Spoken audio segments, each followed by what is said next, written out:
Hello, Gene Schwimmer here. Welcome to today's vlog. Today is going to be one of those days where I had a subject all planned and then something happened almost at the last minute that caused me to change what I want to talk about, because something very interesting happened today. Actually, several interesting things happened today, but they all revolve around the president. So let's get started here. First of all, polls. You may already know because this was reported a few days ago, but the Gallup poll of President Trump's approval, it had always been in the low, sometimes the mid 40s. He was up to 49% only a few days ago. And then today, the Rasmussen poll, and let me just digress a second about the Rasmussen poll, because that is my go-to poll. The reason it is because that poll is the only one that is taken 5 times a week, so Monday through Friday, of likely voters, people with a history of voting. So that is different than, say, just registered voters or all adults. That's one reason why it's my go-to poll. Another reason is because it is a 3-day moving average. So every day Rasmussen will average 3 days of polls, or Monday through Friday, that day's poll and then the polls of the previous 2 days, which is a better indicator than just each day, because day to day polls can really fluctuate. So a 3-day average is much better. And finally, the Rasmussen poll uses a robot voice on the phone. One just answers the questions by pushing buttons on the phone. The point being that you don't get the influence of a human voice. Sometimes the way a human being asks a question could cause the respondent to change his answer. For those 3 reasons, that's my go-to poll.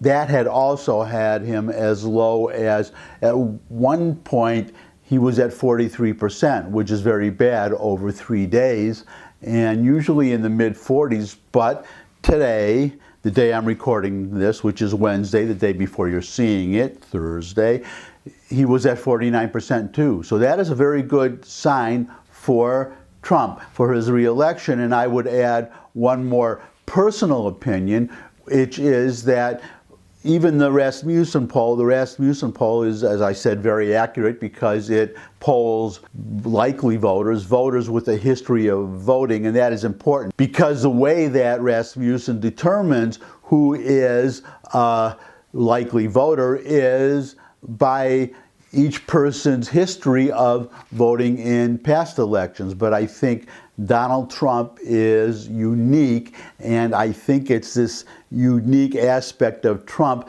that could account for why he seems to, at least he did in 2016, perform so much better than his polls.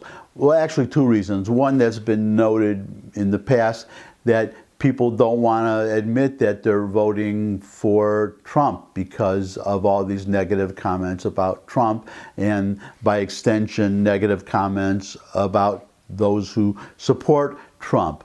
The Rasmussen poll takes care of that aspect by using a robotic voice, but that still leaves another aspect, I think, which is that I think Trump is, or he may be, attracting a lot of new voters who do not have a history of voting in a lot of past elections. They are starting to vote because of Trump, and therefore, according to Rasmussen's criterion, they do not qualify as likely voters. That would make the 49% figure even better.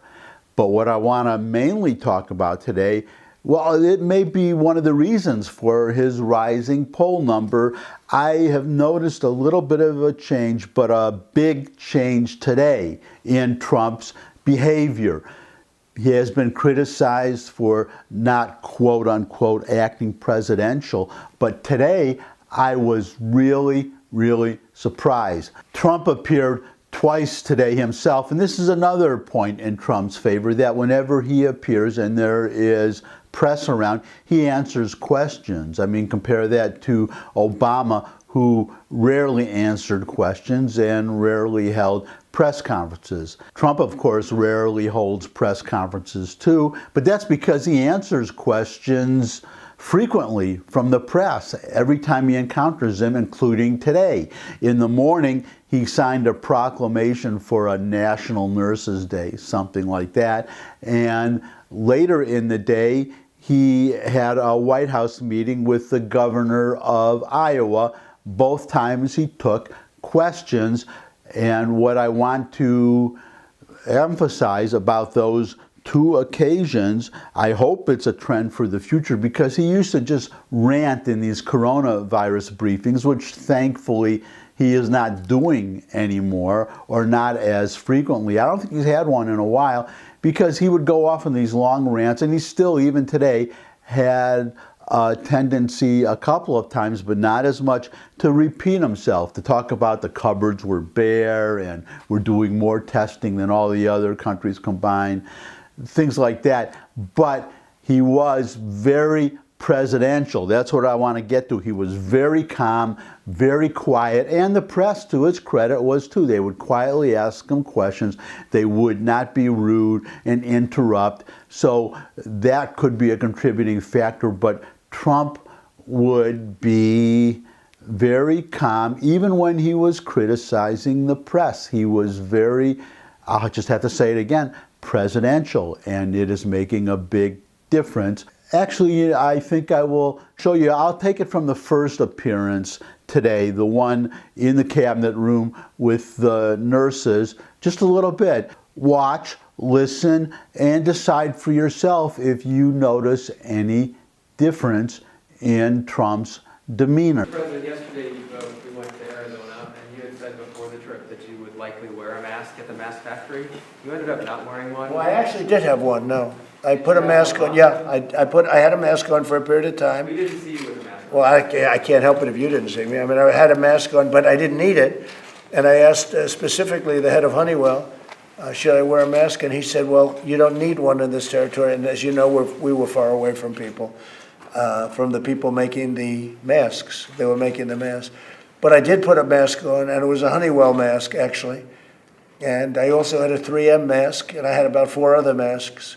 But I did have it on. I don't know if you saw it or not, but I had it on. How long did you have it on, sir? Not too long, but I had it on. I had it on backstage.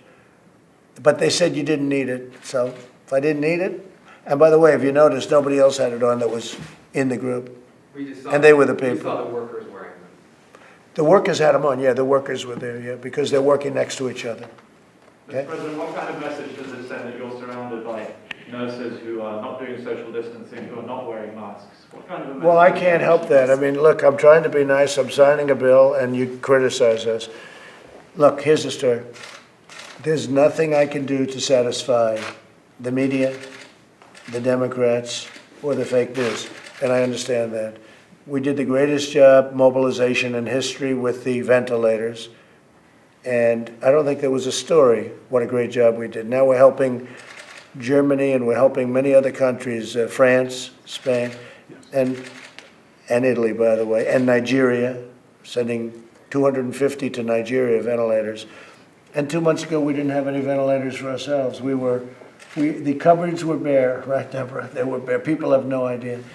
There's not a thing I can do to satisfy the fake news, and there's not a thing I can do to satisfy Democrats. Welcome back. And again, you can agree or you can disagree, but I think he has changed. I really hope that this is a quote unquote new Donald Trump, that he continues this path for the rest of his presidency, definitely until the November election, but even afterwards. I would expect him, I would hope, because he can't run again once that election is over. If he's been reelected, I don't expect another impeachment attempt by the Democrats, who I really hope will not be controlling the House anymore. Then definitely there will not be all these investigations. The House will maybe get some real work done. But Trump, once reelected, he has no reason to fight anymore. He's president for the next 4 years. Nothing the pundits and the press and the Democrats can do about it. So I hope this is a new Trump again. But I don't want to end with Trump because I think it's not just Trump. I want to compliment his administration, especially because they are getting on the ball, I think. You don't see this chaos that admittedly you saw in the beginning of his presidency. And I especially want to praise Kayleigh McEnany, the new press secretary. She has just been phenomenal. She appeared today too. So you had 2 appearances by Trump answering questions, 1 by Kayleigh McEnany. So what I want to do now to end is I want to show you the tail end of the press briefing that Kayleigh McEnany did today. So just watch and then come back for my final comment. Kayleigh, in a previous life, before you were press secretary, you worked for the campaign. And you made a comment, I believe, on Fox, in which you said President Trump will not allow the coronavirus to come to this country.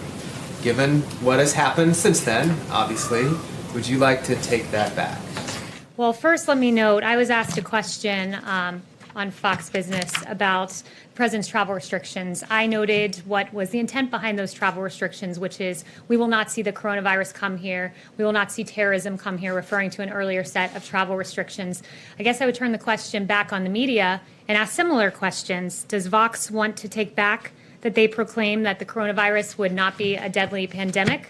Does the Washington Post want to take back that they told Americans to get a grip, the flu is bigger than the coronavirus? Does the Washington Post likewise want to take back that our brains are causing us to exaggerate the threat of the coronavirus? Does the New York Times want to take back that fear of the virus may be spreading faster than the virus itself?